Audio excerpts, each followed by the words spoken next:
thought about it. Except I ran into a gentleman on the trail here not too long ago, just somebody that was biking by, and he stopped and said, "Hey, how's it Okay, going?" we're live now. We'll get started in just about 30 seconds here. My phone says 6:58, but we're live, so people at home are tuning in. Yes, I'll have to check that.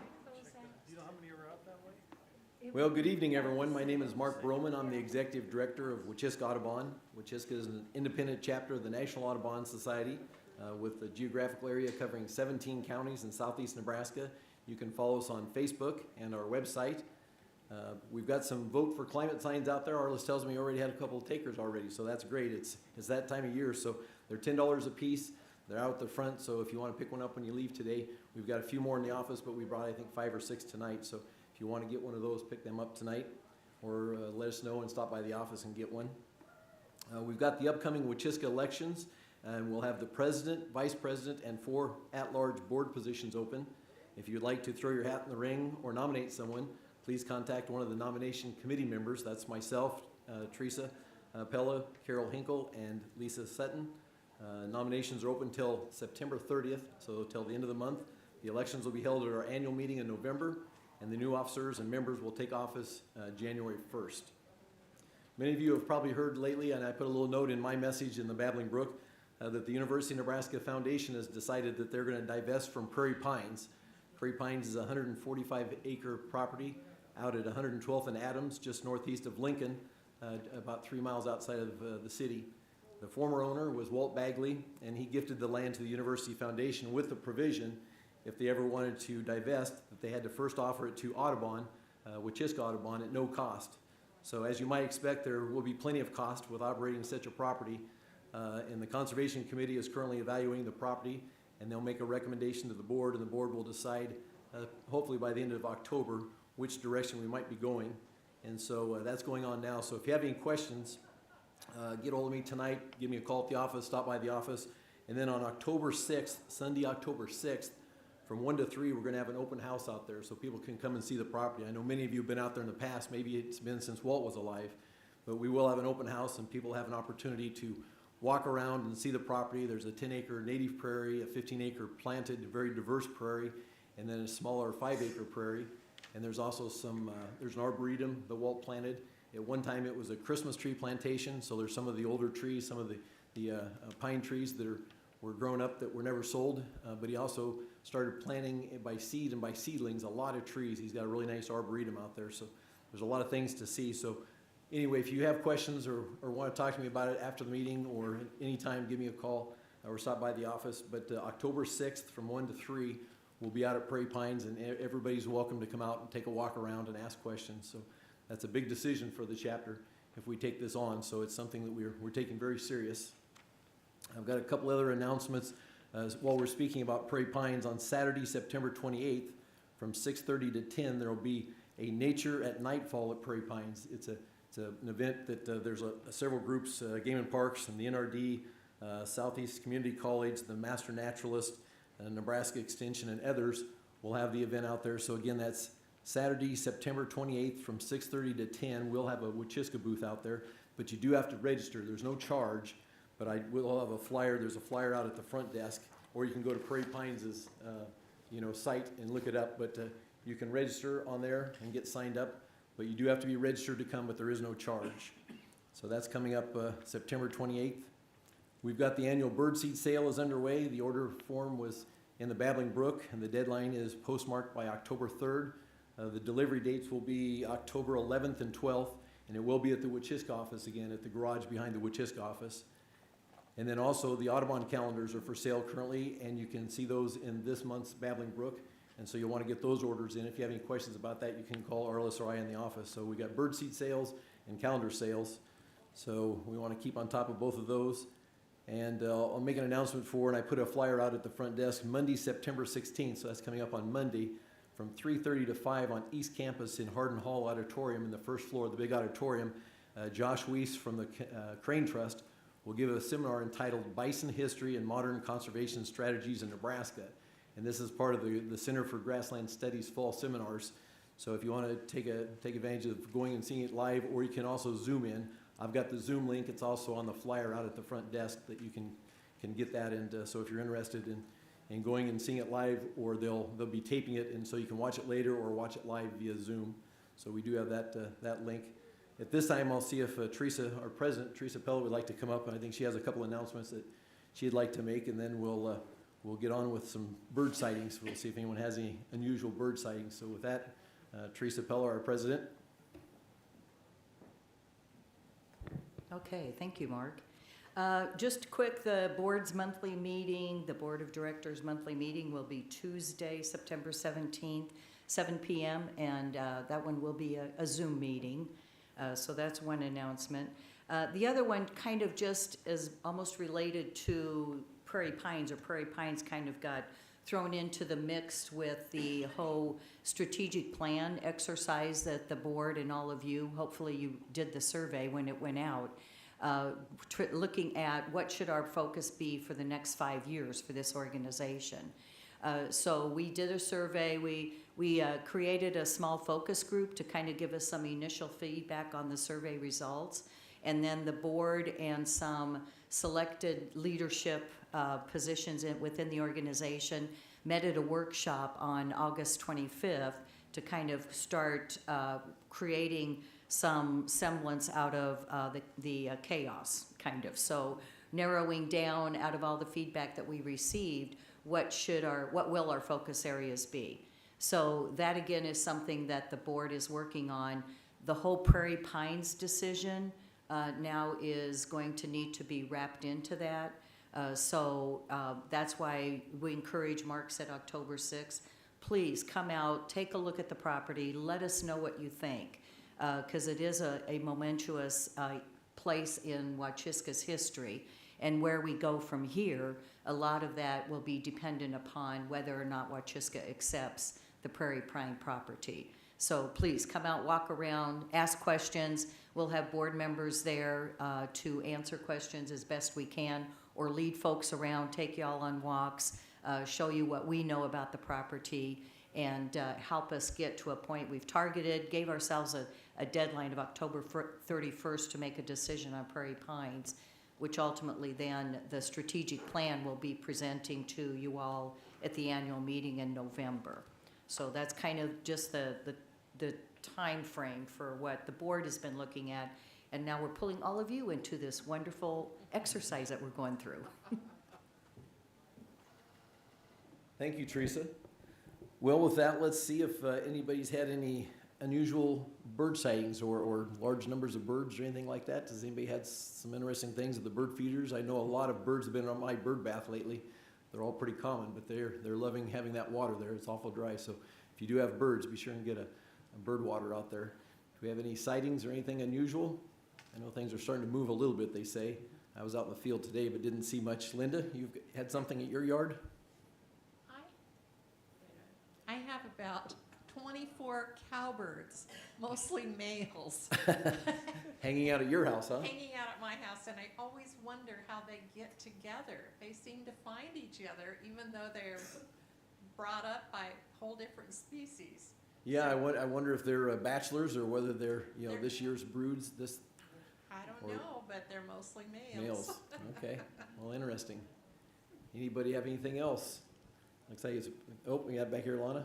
I just got about that many sparrows, and I don't know where they're coming from either. Just regular house sparrows. Well, I don't usually have sparrows, so Okay. I don't know what's going on. I've seen a lot of house finches, but not too many house sparrows in my neighborhood, but a lot of finches. Okay, over here. Here, let me give you the mic. Okay. I have a question. For orioles, do the males migrate separate from the females in the fall migration? That I couldn't tell you. She wants to know about males and females orioles, if they migrate separately. I do not have an answer for that. Does anybody know? Does anybody have information on orioles? Okay. Any other birds? Have anybody seen anything else? I was in Brownsville along the river and took the cruise. And Yeah, Brownsville. saw some beautiful pelicans soaring. Okay. It's majestic. And then an abundance of eagles. So that was Eagles really and pelicans. Were those brown pelicans or the white? White The white pelicans? and a few bald eagles. Bald eagles? Or a very few. Okay. Brownsville Eagles and white pelicans. Anything else? We should be seeing some things move through. I heard tonight on the way over here through the Game and Parks report that there's a lot of doves moving through for the dove hunters and also the blue-winged teal. Lots of teal for the youth, for the early season youth sports. So they've got teal moving through, so I'm sure the other ducks will be coming soon. Well, with that, I think a reminder, tonight's presentation and past presentations are available on YouTube. So if you've missed one in the past or someone you want to recommend to see this one, let them know about YouTube. So we'll try to get tonight's presentation up on there.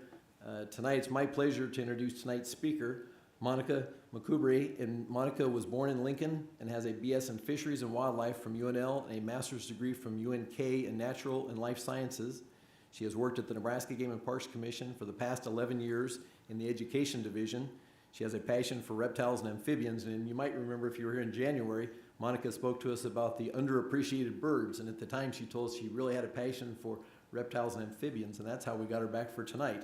But tonight she'll be talking about feathers or scales, why birds are just fancy reptiles in disguise. So thank you for joining us tonight, Monica, and she'll answer questions at the end, and we'll pass the microphone around so people at home can hear the questions. So with that, I'll turn it over to Monica. Awesome, thank you.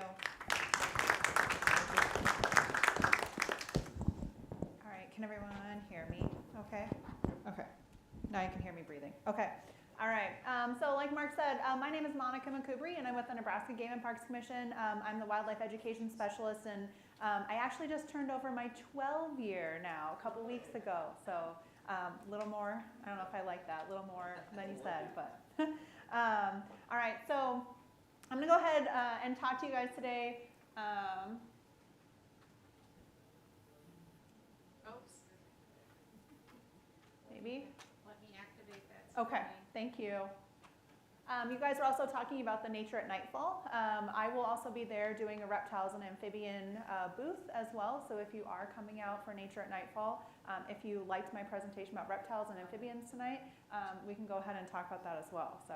All right, so reptile and amphibian enthusiast, that's always been my first love. I was always a weird kid that loved Komodo dragons and looked at my reptile book all the time. And every time we'd had show and tell, I would bring my reptile book. So I've always loved reptiles.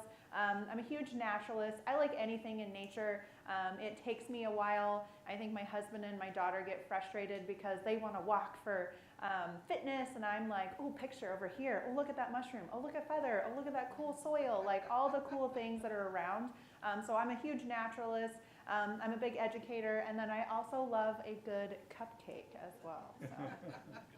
All right, I also want to point out I am by no means an expert. I love science. I do a lot of science communication, so I'm very good at relaying information, and I do a ton of research. So if you have questions tonight that I cannot answer, I will find someone that can, and I will get back to you as fast as I can.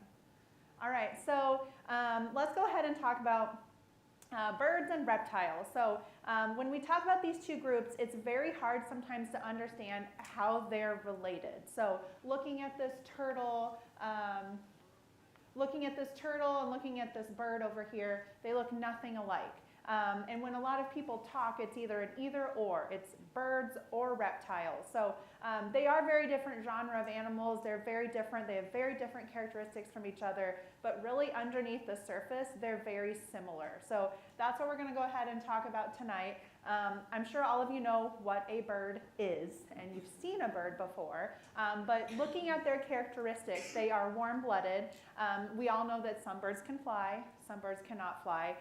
And if you look at their anatomy, everything reflects because of their flight. They have hollow bones or very porous bones. Their feet and their beaks are very specialized to fit their diet. They have wings, they have feathers that cover their body. They have excellent vision to find their food. So when we look at a bird, everything is kind of committed to their flight, and they have their special characteristics because they fly. Our reptiles are a little different. So when we talk about birds being warm-blooded, our cold-blooded friends, the reptiles, are very different. So they don't have feathers, but they have scales instead. So all reptiles somewhere on their body have scales, or they have bony plates, or sometimes they have a combination of both of those things.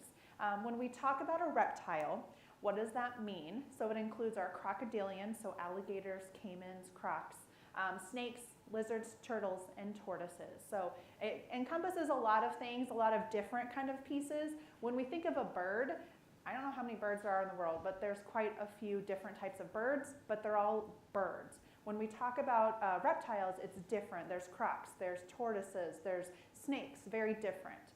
They have internal fertilization. They do lay eggs, very similar to that of a bird, but not all of our reptiles lay eggs. There's always exceptions. And then a lot of them, especially here in North America and even in Nebraska, they go through that hibernation or what we call brumation process. Birds, they don't hibernate. Instead, some migrate to different areas or some stay here during the winter time. All right, so tonight, what are we going to be doing?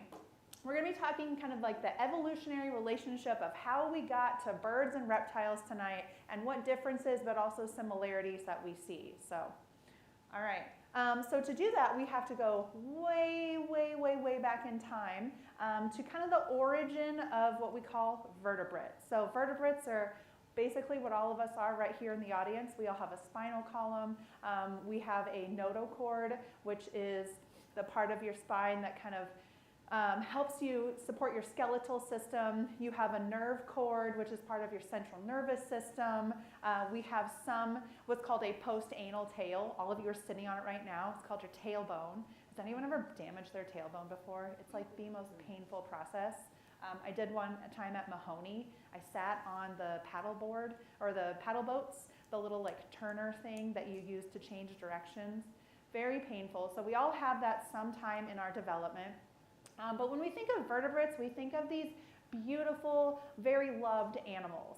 They're not necessarily the species, invertebrates are not necessarily a species you're going to see on a billboard.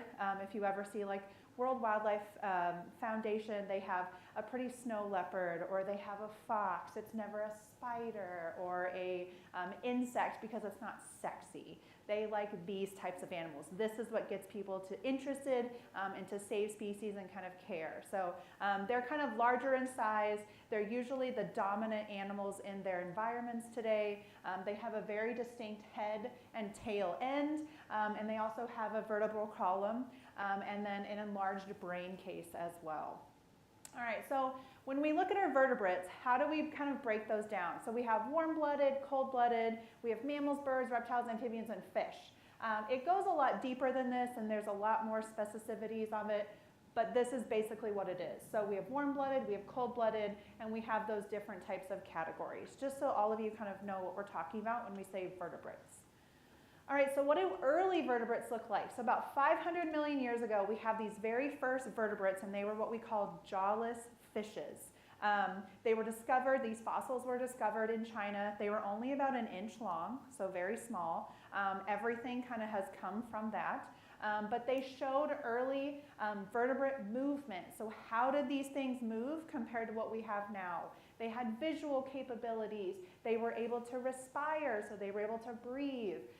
So these fossils have really helped us kind of bridge that gap between our vertebrates that we have now and our very, very early vertebrates.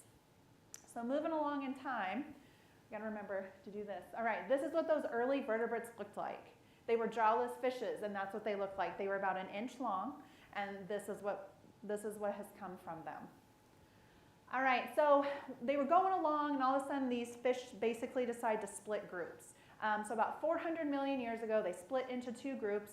You have your sharks and your rays and your bony fishes and kind of this category over here. And then you had something new called a lobed-finned fish. This is going to be your ancestor for all reptiles, amphibians, birds, mammals. So they kind of split at one point. These early land vertebrates, they just kept splitting and changing and moving categories. So 375 million years ago, you have this thing called a tiktaalik. It possessed both fish-like qualities and also these tetrapod qualities, so things like birds and mammals. They had new adaptations that were able for them to survive on land. They had development of limbs with digits on them, so fingers and toes. They were able to have lungs. They were able to move more on land than instead of staying in the water. And they also had huge changes in their skeletal structure. So what does a tiktaalik look like? It would have been something like this. So this is kind of something that some of you might have heard of. It looks like an amphibian, it looks like a fish, it looks like part reptile, crocodile in the face. It's kind of just a mixture of everything. But again, they decided to split and to morph into something else. Here's where our amphibians come in. So amphibians, they were able to go off of land, but the only thing that happened with them is that they retained that need for water. So just like our amphibians now, the word amphibian means two lives. So splitting their time between being on land, but also laying their eggs in the water. So they're still stuck to that water environment, but they're building these new adaptations to be able to come out of the water. Here's what an early amphibian would have looked like. It kind of looks like a tiger salamander. If you like squint and turn your head to the side, it kind of looks like a tiger salamander, especially like this area right here, the face, the feet, even parts of the tail. Very, very amphibian-like and salamander-like. All right, there's more splitting going on. So we have all these birds and reptiles and mammals in this thing that is a tetrapod. All of a sudden that tetrapod decides to split into two more groups. We have reptiles and mammals. This is a huge split because as we know right now, reptiles and mammals are very different from each other. We're getting something called an amniote. This is about 320 million years ago. They're adapting, they're getting a protective shell, they're laying eggs, they're able to split into two major lineages. So you have your synapsids, which are going to be your mammals, and then your sauropsids, which are going to be reptiles and birds. I told you I would get to birds eventually, so here we go. We're going to do more about birds tonight. So, all right, all of a sudden you have this clade called Archaeosaura, and it is these non-avian dinosaurs, so crocodiles and these non-avian dinosaurs. We had this amazing, weird-looking thing, but basically what's happening is they're developing these new features. They're able to fly. They are able to look reptilian. They have scales on them. So over time, they are just morphing into what we know now as birds. And then you get these guys. My favorite movie ever is Jurassic Park. So I have like a very soft heart for the dinosaurs. These early evolutions, basically, they're these large groups, and they dominated the Mesozoic era. These guys then started to diversify, and then you're moving more into lineages. So you have this crocodilian line, and then you're having your more defined bird ancestors. Some of you might have heard of pterosaurs. They're pretty popular. A lot of people have heard about them. There's a lot of studies done with the fossils of them. But again, we're changing and moving into these new lineages. Why is all this important? Because we are finding that these animals dominated these ecosystems. They're surviving into long-term evolutionary successes. We still see part of these groups today. They're being adaptable, and they're able to have persisted and continue to evolve even today. All right. Just a couple more things about this evolutionary history, and then we're going to move on to behavior and things that we see today. So we have this thing called the first bird. It was about 150 million years ago, the Archaeoptera. This guy, it's really hard to tell, but they did have feathers. So these little things here, like the wings, these are the bones, and we're getting into kind of what we see with our modern day birds. They had feathers that were well developed. Most likely they were used in flight or gliding. You have a bone structure that had a mix of reptilian features and also bird features. The wishbone or the furcula is something that we see. They had a bony tail, they had teeth in their jaws, and they had this pubic bone that oriented backwards, very similar to what we see now in our birds. All right. I wanted to share that one because that was the first bird, and all of you, that's where your love began, is back then with the first 150 million years ago. So, all right, so let's talk a little bit about the physical and kind of the behavioral structures that we see in reptiles and amphibians that are very similar, and I want you to kind of think about if you've ever seen a reptile doing something, and if you've ever seen a bird doing something, if you ever see these differences kind of overlap with each other. All right, so most of you, I'm sure, know birds are going to have very hollow or lightweight bones. Again, this helps them fly. It doesn't help them weigh down, but also it keeps their structure and their strength so that they can still fly.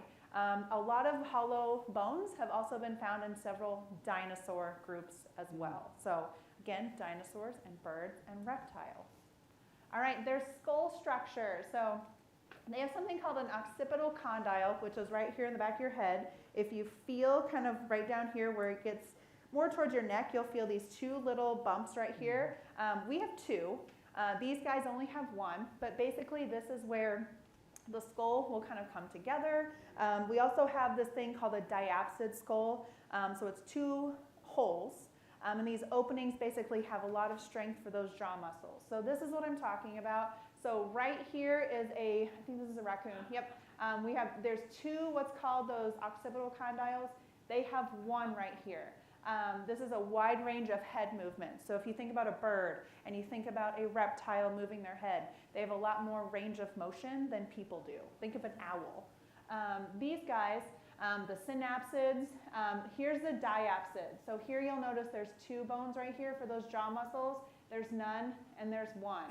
So this is our birds and our reptiles. All right, how many of you guys have ever looked at a turkey foot or a pheasant foot or some large bird and it looks like they have scales on them? So birds and reptiles have scales. There's just a little remnant usually on birds on their feet. So birds have scales on their legs and their feet, very structurally similar to a reptile. Does anyone know what they are composed of? If you're reading. Keratin, yeah. What's keratin? Where is it on our body? Fingernails, your hair, your toenails. It's all just specialized skin cells with extra protein that make it a little harder. So these guys, they're going to have it on their feet. I remember one time I was driving back from Ord, Nebraska, and I was just driving along and listening to music. All of a sudden, this pheasant runs out in front of me. And I don't know what I was thinking, but I go, oh my gosh, a velociraptor. Just the way that it moved and the feet and the movement was just so dinosaur-like. So a lot of those birds, they even look like something out of Jurassic Park. They move like a dinosaur. They have these really cool scales on their feet. So it's not hard to see how birds and reptiles are very closely related. All right, they also have claws. So many bird species, sometimes these more primitive types of birds, they will have claws on their wings and digits, which is very similar to that first bird that we saw, that Archaeoptera bird that we saw. They're inherited from their reptilian ancestors. So this is a strange bird. It's called, I think a Hotson is what it's called. It's this, sometimes people call it the stink bird. It's found in the Amazon, but as chicks, they climb a lot of trees. So they have these cool claws on their wings up here. Not their feet, but on their wings. So these guys, as they get older, they kind of absorb them and they don't have them anymore. But these birds are super weird. They're called the cows of the avian world. They have like hindgut fermentation and ruminant fermentation. Super strange birds, but they do have these really cool claws on their wings that used to help them climb trees. All right, another thing you might see that's very familiar is egg laying. All birds will lay eggs. There's no birds that give live birth. So they have very similar structures in their egg development. So reptile eggs, they have what's called an amniotic egg. So they have that protective shell and the membrane that they will use for gas exchange. They use to get a lot of that oxygen in and the CO2 out. So that adaptation is very crucial because they don't want their eggs to dry out. They are able to sit on land, very, very different than an amphibian who has to lay their eggs in the water. They also have calcified eggshells, so they provide protection. Not all reptiles have hard-shelled eggs. Turtles actually have, like snapping turtles are hatching right now. So if you see the little baby snapping turtles, they're coming out of these ping pong ball kind of shaped eggs, and they are a little squishy on them. But the fossil record also shows that dinosaurs laid eggs with calcified shells too. All right, incubation and parental care. So reptiles usually don't win like Mom of the Year. Oftentimes what they will do is they lay their eggs and they leave. So there's not very much of that. There is in some species, but birds are also really known for their parental care. So what they will do is they feed their young, they sit on a nest, they make sure they're getting fed, all of those things. They guard their nests. Some species of lizards will do it. Crocodiles will actually do it too. There is some fossil evidence of this avian dinosaur called an oviraptor that incubated their eggs. They sat on them and used their body heat to incubate their eggs. So there is some difference, but also some similarities as well as far as that parental care. All right, so here is what a crocodile nest looks like. Very, very similar to that of a of a bird nest. The eggs look very similar. Crocodiles are one where the mom will usually stick around. Sometimes what she will do is she'll open her mouth, they'll come into her mouth, and she'll carry them down to the water. So we're observing that parental care. Snakes don't do that. They usually just lay their eggs and leave. There are some lizards that tend to their eggs. They will turn them over so that they can get, I don't want to say brown on both sides, but like pancake, but they will turn them over so that they are able to have that balance inside of the shell. So there is observations of parental care as far as birds and reptiles go. All right, this is the fun part because we're going to talk about their behavior, and I have some very cool videos to show you guys. So, all right, so when we talk about behavior, one of the things we notice a lot is the territory behaviors. How many of you guys have ever been dive bombed by a bird before? Blue jays were my first bird that I got dive bombed by. I had to put a garbage can lid over my head, and I walked down to help this little baby bird, and the mom kept hitting me. So it happens, that's their territory, that's their baby, that's their space, leave them alone. So many bird species, like reptiles, they will defend an area. So they have food there, their nesting sites, their mates, that is their space. Songbirds, we know, they will often sit very high up somewhere to sing and kind of establish their territory. Reptiles also will do these really fun behaviors like head bobbing or push-ups. This is an anole lizard, very, very common in places like Florida. They have these super cool extra flaps of skin right here called a dewlap, and they can pull them back up, kind of like a crest on a bird. They can pull them up and put them down depending on how they feel. Why do you guys think they would need those bright orange or colored dewlaps? What are they doing with them?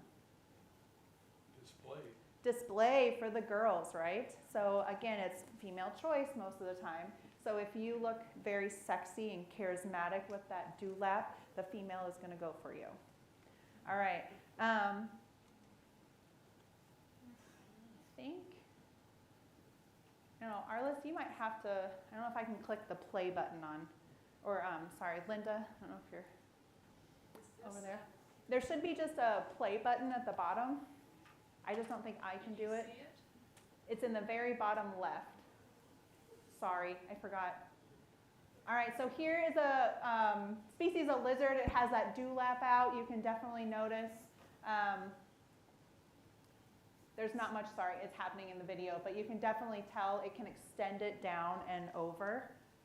All right. Sorry, you're going to have to do it again. Thank you. Sure. All right. Red-winged blackbird. How many of you guys have ever seen a red-winged blackbird sit at the very, very top of like the tallest wetland stalk that you can find and sing?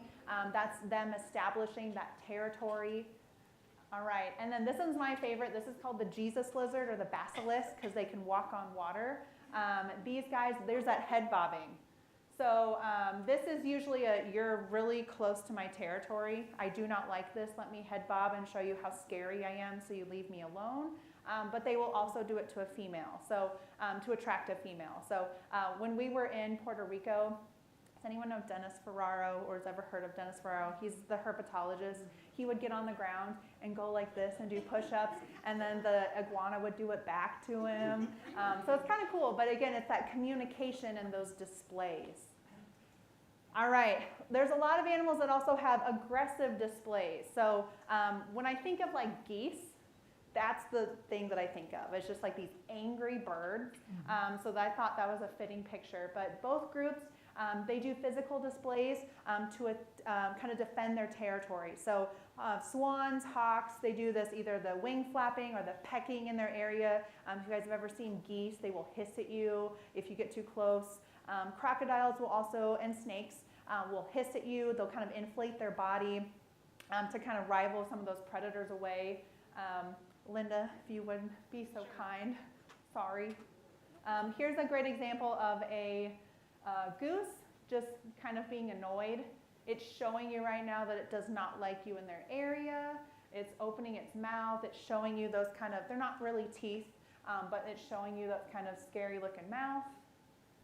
All right, here's another one of a raptor. It's opening its mouth very frequently, and it gets farther towards the end here. It will definitely show you that it's aggressive, it's angry, it's very curious right now. Why are you in my space? I'm calling at you. I don't like this. All right, and then of course, here's our bull snake, very common snake that we have in Nebraska. They are also the loudest snakes that we have in Nebraska. So they'll sorry, this is not a bull snake, it's a rattlesnake. It rattles its tail, it's inflating itself, it is in this S-shape kind of position. It's showing you right now that it does not like you in its area, and it's telling you that by its body and its aggressive behavior. So, all right, vocalizations. We all know birds make noises. They are very good at it. They have lots of different songs to call to their mate. They have special ones for their babies. They mark their territory. Reptiles also produce some sounds, not as much, but there are some geckos that do some chirps and some clicks. Crocodiles are really interesting because they bellow. If you've ever been around a crocodile, they'll make this really low sounding bellowing noise. They'll also make the water dance on their back. That's to impress a female, but it does make noises. They do this to establish that territory or to attract a mate. There's also visual signals. So birds will often have very colorful plumage. They'll do tail flicking. This is communicating to either their rival or their mate. Reptiles also have a lot of visual signals and color. Their body posture, the head bobbing, the push-ups that we talked about earlier, those pretty do-laughs that they have. I'm sure all of you have seen a cardinal before. Those visual signals are pretty impressive. Linda, if you would, sorry, if you want to do that. The bird is kind of moving its crest up and down. That is a way to communicate to other animals as well and to other birds. Not every bird has a crest, but they have other ways of communicating as well. All right, and then we also have mating rituals. So birds will have these elaborate displays. The best one is like Santo cranes. They will do this for hours. They bow to each other. They leap and they dance. They hop. They wing flap around each other, and they mate. Male green anoles, that very small little green lizard I talked about earlier, they will head bob. They will perform these elaborate dances sometimes. Rattlesnakes actually will combat each other. It's not super seen very often. It's not rare, but it's not super common. But what they will do is they establish that territory. So it's kind of funny to watch these two noodles like hit each other with no arms and legs, but they're like running into each other.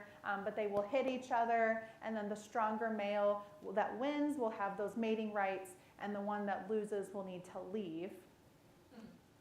Here's another great display, these cool grouses. And the noises that they make too. Sounds like a computer making like a beep, beep, beep, beep, beep noise. They have their tail fans up. They have these inflatable sacs in the front of their face. The females are obviously the ones that don't have the pretty white on them, but the weird looking displays that they are doing.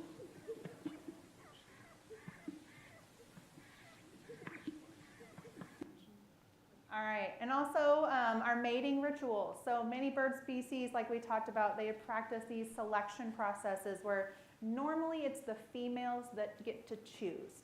They choose the male that has the best fitness, which one can protect it, which one is the most red in color, which one has the brightest plumage, which one has the best song. Usually it's the female that does decide that. Not always, but it is usually the female.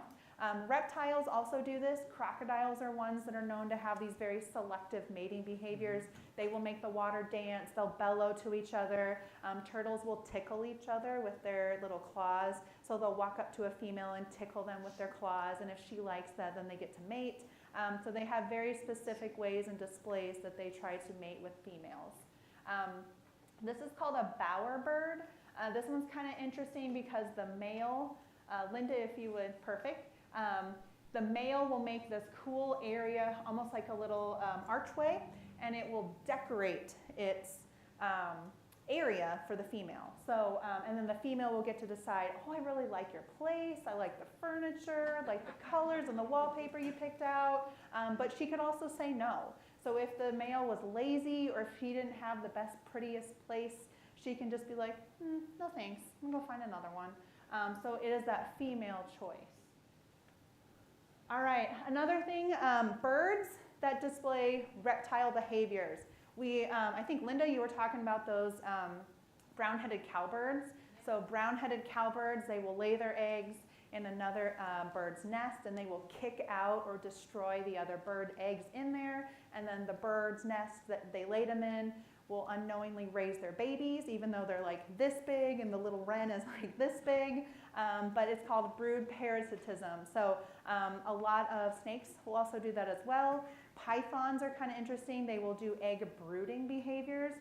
So some pythons, the female will kind of gather around her eggs and she'll shiver, which creates enough body heat to maintain that optimal temperature for that incubation period. So it's kind of different, but birds do display reptilian behaviors.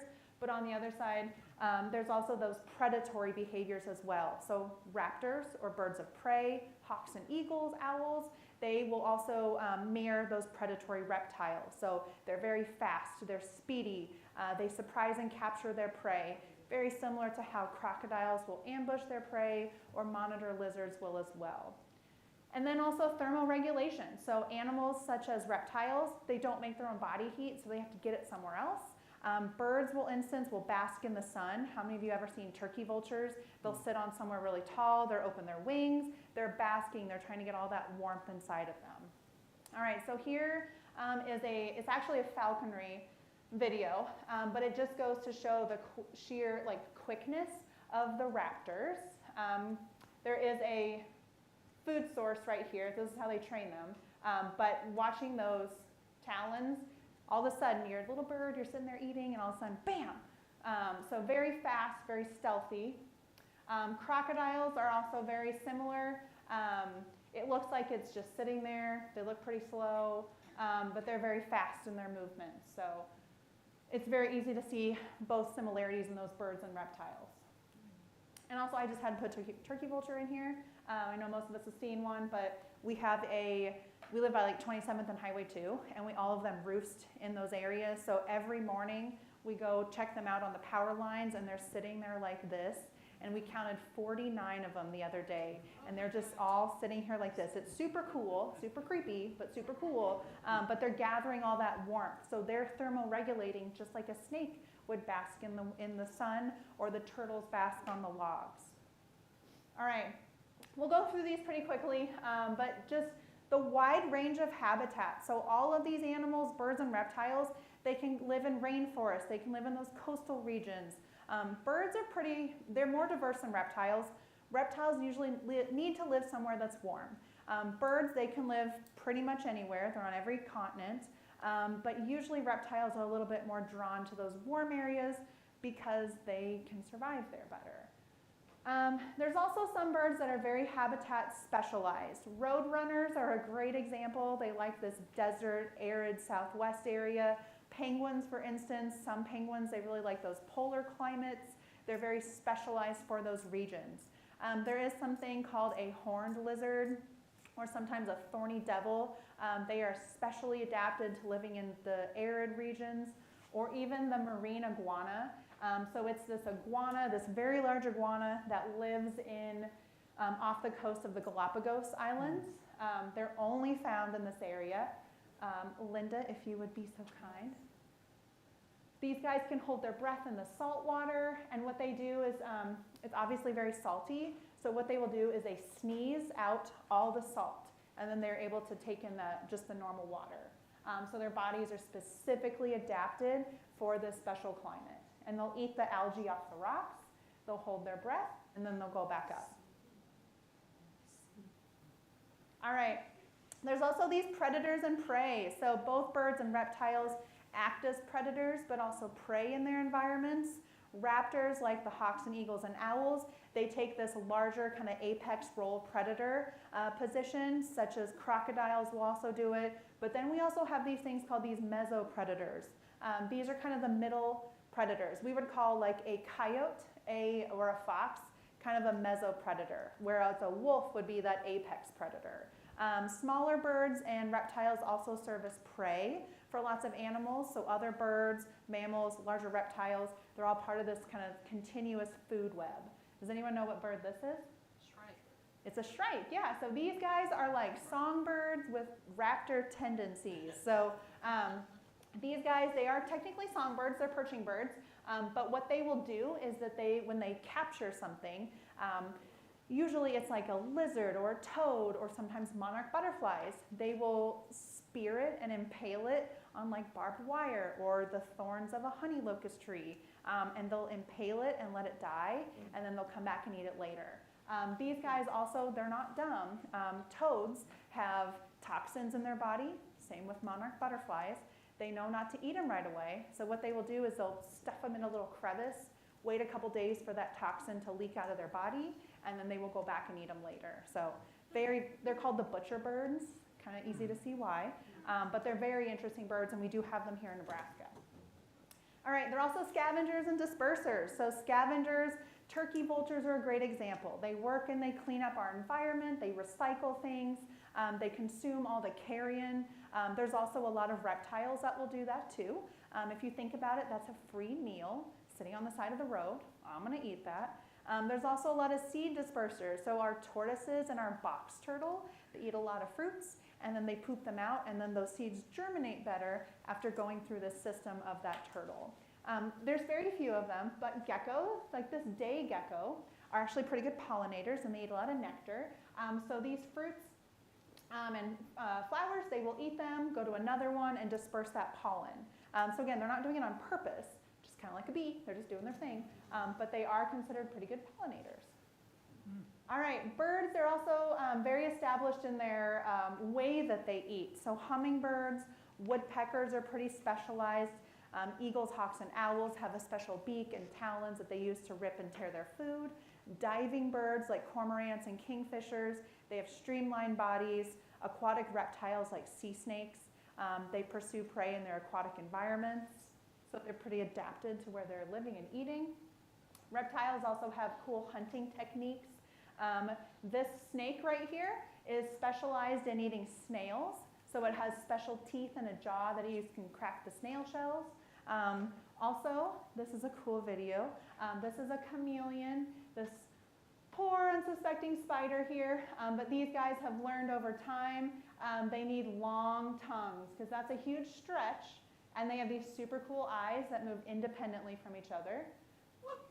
And there goes the spider. So one thing I also love about chameleons is their little hands. If you guys ever want to be a chameleon for 5 seconds, just put oven mitts on your hands. That's exactly what it's like. So they're able to grasp onto branches and move, but then their tongue helps them do the work. All right, camouflage. Do you see it? Right there. So that gecko is called a leaf-tailed gecko, very great at camouflage. A lot of ground nesting birds have good camouflage as well. Here's your screech owl, very, very hard to see. His features fit in right with this picture here. I know all of us can see it, but if you are a smaller bird or if you are a mammal and you're not suspecting it, they are perfect camouflaged. All right, defense mechanisms. Great example is a killdeer. Killdeer we see in parking lots. We see them pretty much anywhere. These guys do what's called the broken wing display. So oftentimes if you come across a killdeer, they'll like, killdeer, killdeer, killdeer. They're making all these noises at you, and they'll pretend that they have this broken wing. And then the idea is that the predator or people will follow them and be like, oh my gosh, you're injured, how can I help you? Or if you're a predator, you're like, oh, I got you, you're injured, I can easily eat you. And then all of a sudden, it will fly away just fine. It's leading you away from the nest. So her babies are over here, and she does not want that coyote or you people to step on it, so it will leave it away, or lead it away from that. We also have these cool frill defense mechanisms as a frill neck lizard. They will puff out the sides of their face as a way to kind of just say, hey, don't bother me. This is one of their defense mechanisms. They'll open their mouth and look scary. never know if the video is paused or they're just not moving, so.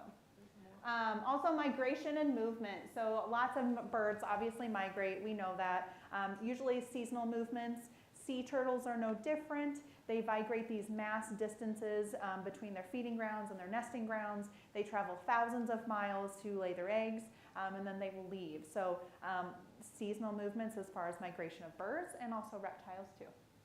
They're also ecosystem engineers. So these cool gopher tortoises that we have in Florida, they make these huge holes. Lots of other animals use them. You might have heard the word keystone species. Prairie dogs are bison. Wolves technically are. They use all these cool things because all these other creatures rely on them. So they balance out that ecosystem. Woodpeckers are also good. They create cavities in trees that are used by mammals and other insects too.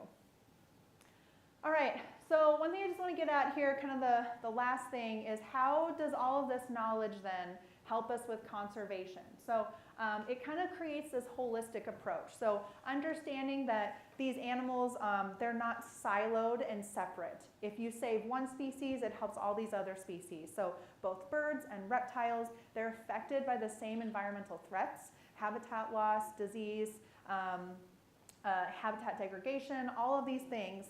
So they're interconnected. So the more comprehensive conservation plans help save the whole. You also have to think about their evolutionary diversity. So it highlights the need to save all of these species because over time their lineages, we don't know what's going to happen. This has taken hundreds of millions of years. Probably no one ever thought that reptiles and birds were going to be related to each other. Who knows what's going to happen in 500 more million years. So protecting the species that evolutionary kind of are together, that helps maintain that broader evolutionary tree. It also helps by making informed decisions. So looking at the relationship between birds and reptiles can help better kind of prioritize what we want to save and how we do that. You also have to understand that they share their habitats. So saving the bobolink is not going to just save the bobolink, it's going to save the Blanding's turtle. It's also going to save the Massasauga rattlesnake. So understanding that all these species are connected with each other. Also with habitat restoration projects, it can accommodate specific needs of both reptiles and birds. For instance, when you plant native vegetation, this critically helps nesting sites and also has space for shelter for reptiles as well. And then addressing climate change, there's those connections between the birds and the reptiles. Basically the limited temperature tolerances, if you create climate corridors, all these facilitation of movement between these species, you can make them together and create a more suitable environment. Also education. Education is a huge thing.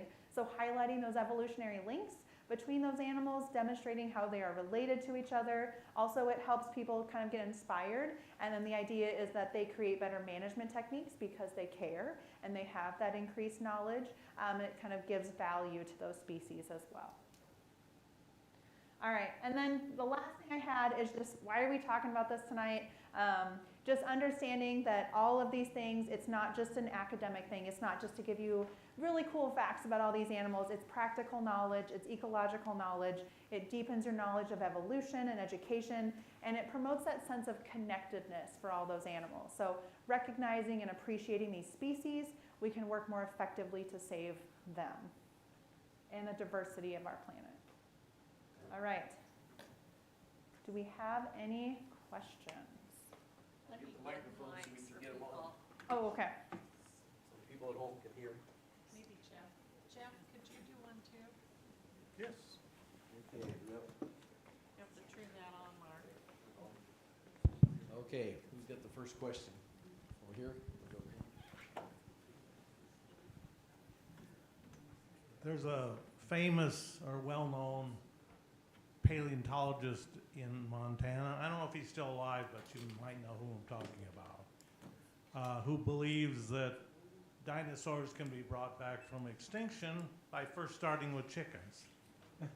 Any comment or anything you know about that? I've heard kind of the concept about it, and actually I was at what's called the Kansas Herp Society. It's basically you guys, but herps, so reptiles and amphibians, in Kansas, and there was a person talking about giant like Galapagos tortoises and mammoths. So when we talk about dinosaurs, and it seems strange, but like a velociraptor, its next closest living relative is a chicken. So it doesn't surprise me. I think one thing that we also have to think about is, do dinosaurs, whatever that may look like, do they have the correct habitat now? Like, it's changed a lot since they were here. So it's an interesting concept. So yeah, I've kind of heard about it, and I know it's definitely moving through the ranks. It sounded at first like kind of when Jurassic Park came out, like, this is a weird concept, we're not doing this, but it's gaining more progress. So it's interesting to see what will happen. Any additional questions?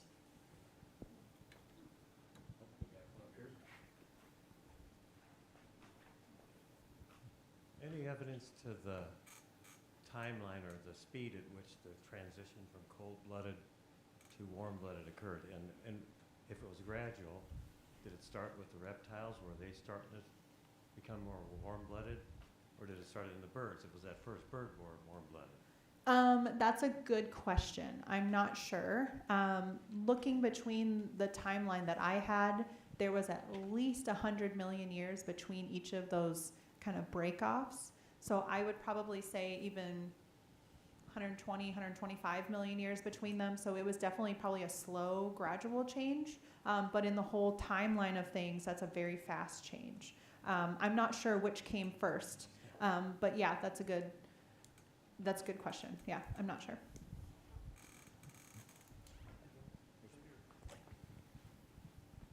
To that question, there is a lot of fossil evidence from the bone structure of dinosaurs that the theropod dinosaurs were warm-blooded. That was part of the evidence, the original evidence from Robert Bacher, who first proposed that, hey, some dinosaurs were warm-blooded, and that kind of led into that and the other fossils like Archaeopteryx, and there's a lot of later ones that get more and more bird-like, more and more feathers. Okay. So the combination of the feathered fossils and the bone structure That's interesting. supports that warm-blooded transition. Okay. Well, thank you. I had no idea. Additional questions? Anything else back here? There we go. So what came first, the chicken or the egg? That's a very good question.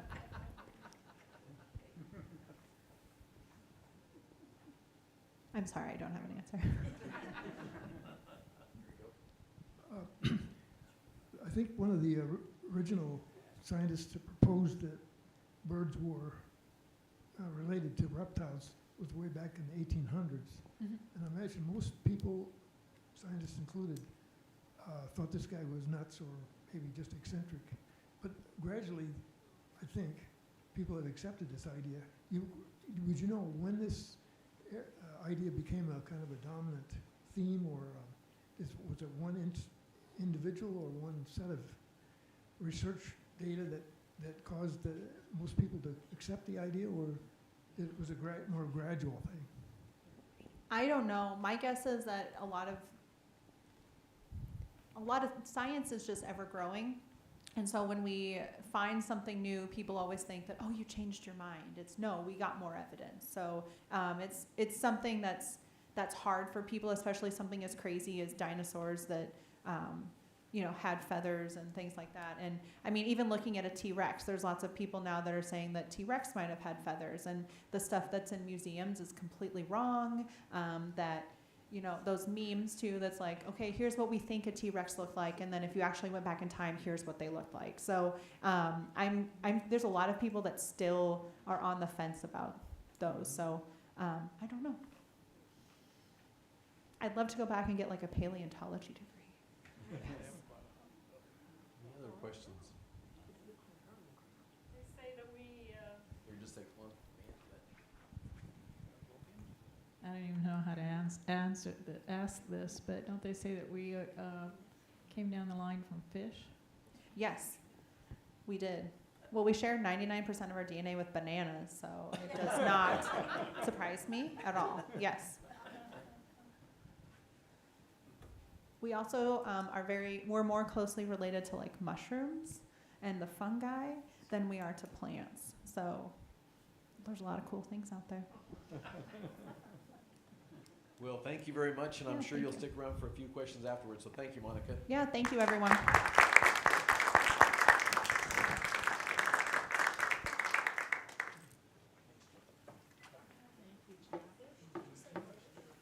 And we do have cookies out here, so stop and have a cookie. Like I said, if anybody has questions about prairie pine